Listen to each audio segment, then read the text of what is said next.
effet, le télétravail ne s'arrête pas aux frontières et nous constatons que la tendance vers le télétravail se retrouve également dans un contexte international. Ça a pu se produire de manière non planifiée au cours de l'année 2020 du fait de la pandémie, et de salariés qui se sont retrouvés bloqués dans un pays autre que celui de leur lieu de travail habituel. Mais on voit que cette tendance va perdurer dans le temps puisque les salariés sont en demande de modes de travail flexibles, voire temporaires, de modes de travail flexibles soit temporaires, soit sur la durée.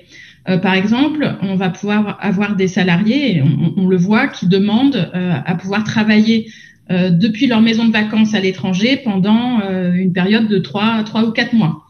Ou alors, on a des salariés qui sont normalement commuteurs, donc des salariés qui résident dans un pays et qui travaillent dans un autre et qui reviennent dans leur état de résidence à peu près tous les week-ends et qui, du fait du développement des nouveaux modes de travail, demandent à travailler au moins une partie de leur temps depuis leur pays de résidence. Donc, on voit que le phénomène prend de l'ampleur et que les groupes vont devoir se positionner pour devoir rester attractifs pour leur talent, alors que certaines entreprises anglo-saxonnes ont déjà communiqué sur le fait qu'elles vont offrir la possibilité à leurs talents de travailler de n'importe où, d'où ils veulent, et également à l'international. Donc, dans cette optique, et c'est le schéma qu'on voit à l'écran, certaines entreprises sont en train de procéder à une revue RH talent des fonctions qui peuvent être exercées en grande partie à distance et donc à l'international. Donc, ces nouveaux modes de travail sont une superbe opportunité de talent pour les entreprises qui élargissent leur vivier de manière exponentielle. Le revers de la médaille, c'est que c'est également l'ouverture à une concurrence internationale pour les meilleurs talents. Et effectivement, on voit bien le bouleversement sur le recrutement et le travail, mais quels sont plus spécifiquement les enjeux juridiques et fiscaux? Oui. Alors, oui. Donc, tout à fait, il y a des impacts opérationnels et des décisions stratégiques à prendre sur la gestion des talents. Donc, ça, c'est plutôt le côté droit de notre schéma. Et il y a également de nombreux impacts juridiques et fiscaux et une certaine complexité pour gérer ces situations. C'est la partie gauche de notre schéma et c'est là-dessus qu'on va se focaliser ce matin. Donc, ce qui est important d'avoir en tête, c'est que l'ensemble des problématiques doit être appréhendé de manière concertée puisque chaque élément va impacter les autres. Donc, regardons d'abord les obligations de l'employeur en matière de prélèvements fiscaux et sociaux.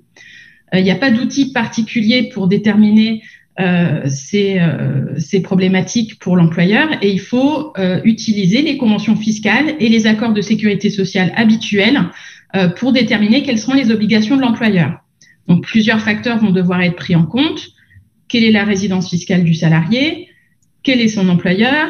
Quelle entité supporte les coûts du salarié? Le salarié peut-il bénéficier d'un accord de sécurité sociale et être détaché en matière de sécurité sociale? Donc, on va rechercher la réponse à ces questions. Et en fonction du résultat, dans certains cas, il faudra que l'employeur étranger s'enregistre auprès des autorités fiscales et sociales du pays où travaille le salarié, et cela pour s'acquitter de ses obligations fiscales et sociales dans ce pays. Donc, prélèvement à la source d'impôt sur le revenu et précompte des charges sociales. C'est par exemple le cas de la France depuis 2019. Je vous rappelle que dans le cas d'un salarié qui est résident de France et qui travaille en France pour un employeur étranger, l'employeur étranger doit s'enregistrer auprès des autorités fiscales françaises, récupérer un numéro SIRET et procéder au prélèvement à la source de l'impôt français via le mode passereau. Donc, c'est un mode assez complexe. Et on retrouve ce type d'obligation dans la plupart des États. Des questions se posent également en matière d'immigration. L'employeur doit-il accompagner son salarié pour l'aider à obtenir un permis de travail ou de résidence dans l'État où le salarié souhaite travailler? Et dans ce cas, quelle entité peut sponsoriser la demande? Habituellement, c'est l'employeur qui sponsorise la demande ou la société qui reçoit le salarié. Là, on n'a pas forcément de société qui reçoit le salarié.